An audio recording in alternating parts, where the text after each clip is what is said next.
मनुष्य के सारे संबंधों का आधार है अपेक्षा। पति कैसा हो जो मेरा जीवन सुख और सुविधा से भर दे। पत्नी कैसी हो जो सदैव मेरे प्रति समर्पित रहे। संतान कैसी हो जो मेरी सेवा करे, मेरा आदेश माने।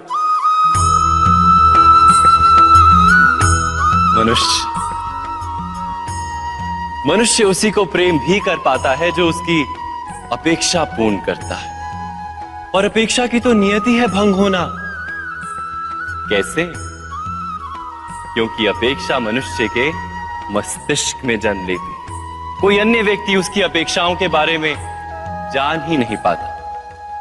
पूर्ण करने की प्रामाणिक इच्छा हो तब भी कोई मनुष्य किसी की अपेक्षाओं को पूर्ण नहीं कर पाता। और वहां से जन्म लेता है संघर्ष। सारे संबंध संघर्ष में परिवर्तित हो जाते। पर मनुष्य अपेक्षा को संबंध का आधार ना बनाए और स्वीकार करे केवल संबंध का आधार, तो क्या ये जीवन स्वयमेव सुख और शांति से नहीं भर जाएगा? स्वयं विचार कीजिएगा।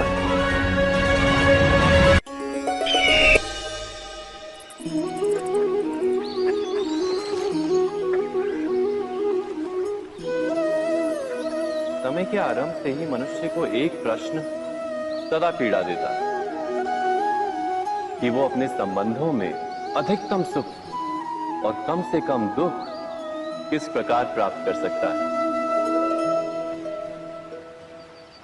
क्या आपके सारे संबंधों ने आपको संपूर्ण संतोष दिया है?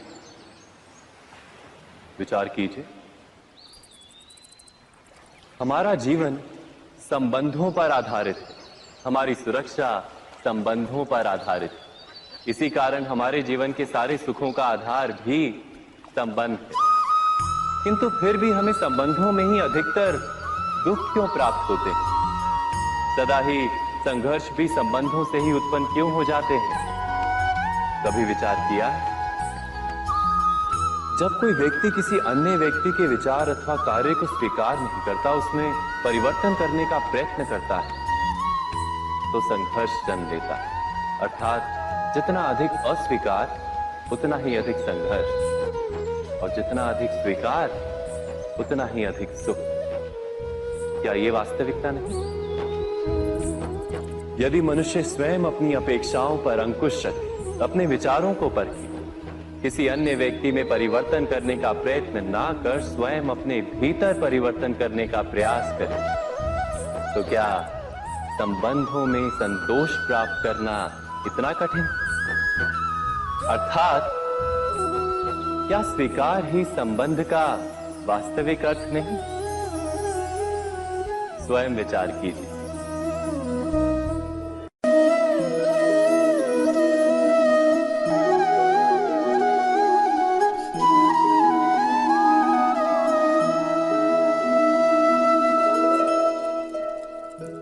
जब किसी व्यक्ति को किसी घटना में अन्याय का अनुभव होता है, तो वो घटना उसके अंतर को झकझोर देती। समस्त जगत उसे अपना शत्रु प्रतीत होता है। अन्याय लगने वाली घटना जितनी बड़ी होती है, मनुष्य का हृदय भी उतना ही अधिक विरोध करता है। उस घटना के उत्तर में वो न्याय मांगता है, और ये योग्य भी है। वास्तव में समाज में किसी भी प्रकार का अन्याय व्यक्ति की आस्था और विश्वास का नाश है। किंतु ये न्याय क्या है? न्याय का अर्थ क्या है?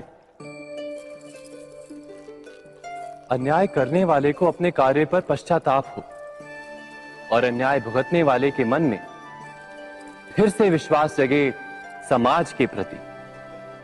इतना ही अर्थ है ना न्याय का। किंतु जिसके हृदय में धर्म नहीं होता, वो न्याय को छोड़कर बैर और प्रतिशोध को अपनाता है।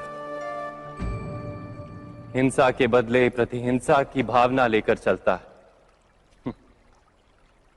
स्वयं भोगी हुई पीड़ा से कहीं अधिक पीड़ा देने का प्रयत्न करता है और इस मार्ग पर चलते अन्याय को भुगतने वाला स्वयं अन्याय करने लगता है।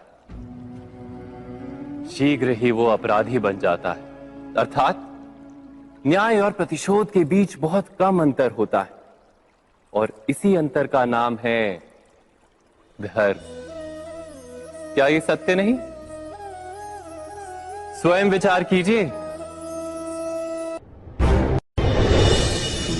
दो व्यक्ति जब निकट आते हैं तो एक दूसरे के लिए सीमाएं और मर्यादाएं निर्मित करने का प्रयत्न अवश्य करते हैं।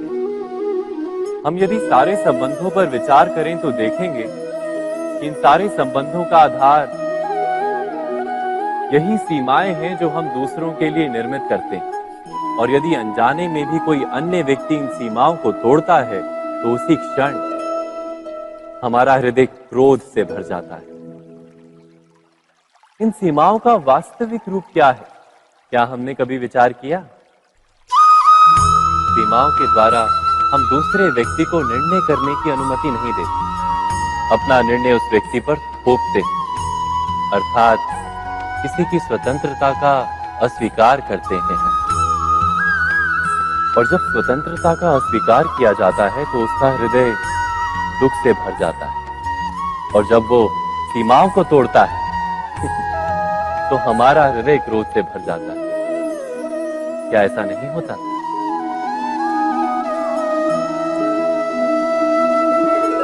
पर यदि एक दूसरे की स्वतंत्रता का सम्मान किया जाए तो किसी मर्यादाओं या सीमाओं की आवश्यकता ही नहीं होती। अर्थात जिस प्रकार स्वीकार किसी संबंध का देह है, क्या वैसे ही स्वतंत्रता किसी संबंध की आत्मा नहीं? स्वयं विचार की।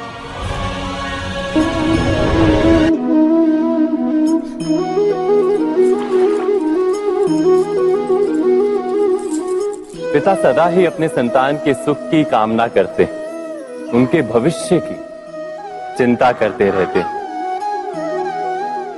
इसी कारणवश सदा ही अपने संतानों के भविष्य का मार्ग स्वयं निश्चित करने का प्रयत्न करते रहते हैं।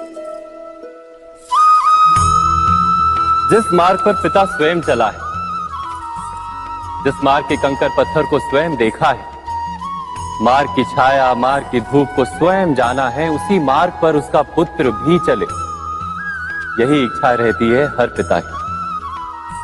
निसंदेह उत्तम भावना है ये, किंतु 3 प्रश्नों के ऊपर विचार करना हम भूल ही जाते।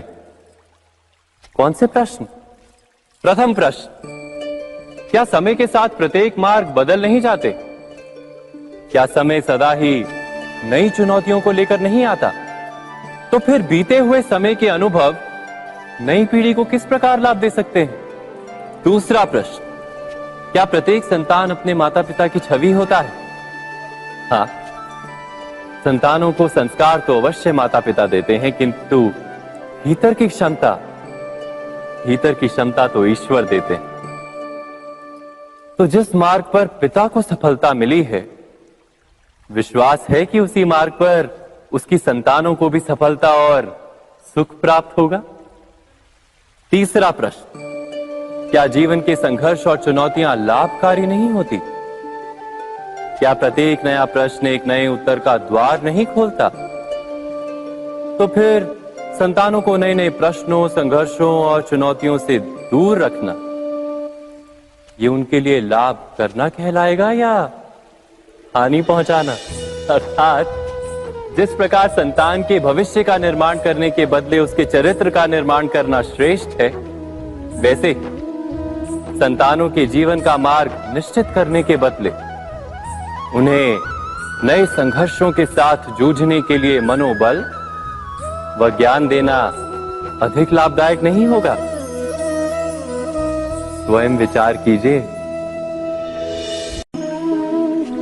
सबके जीवन में ऐसा प्रसंग अवश्य आता है कि सत्य कहने का निश्चय होता है हृदय में, किंतु मुख से सत्य निकल नहीं पाता। कोई भय मन को घेर लेता है। किसी घटना अथवा प्रसंग के बारे में बात करना या फिर स्वयं से कोई भूल हो जाए उसके बारे में कुछ बोलना, क्या ये सत्य है? नहीं, ये तो केवल तथ्य है। अर्थात जैसा हुआ था वैसा केवल बोल देना सामान्य सी बात है। किंतु कभी कभी उस तथ्य को बोलते हुए भी भय लगता है। कदाचित किसी दूसरे की भावनाओं का विचार आता है मन, दूसरे को दुख होगा ये भय भी शब्दों को रोकता है। तो ये सत्य क्या है? क्या हमने कभी विचार किया है? जब भय रहते हुए भी कोई तथ्य बोलता है तो वो सत्य कहलाता है। वास्तव में सत्य कुछ और नहीं, केवल निर्भयता का दूसरा नाम है। और निर्भय होने का कोई समय नहीं होता, क्योंकि निर्भयता आत्मा का स्वभाव है। अर्थात क्या प्रत्येक क्षण सत्य बोलने का क्षण नहीं होता?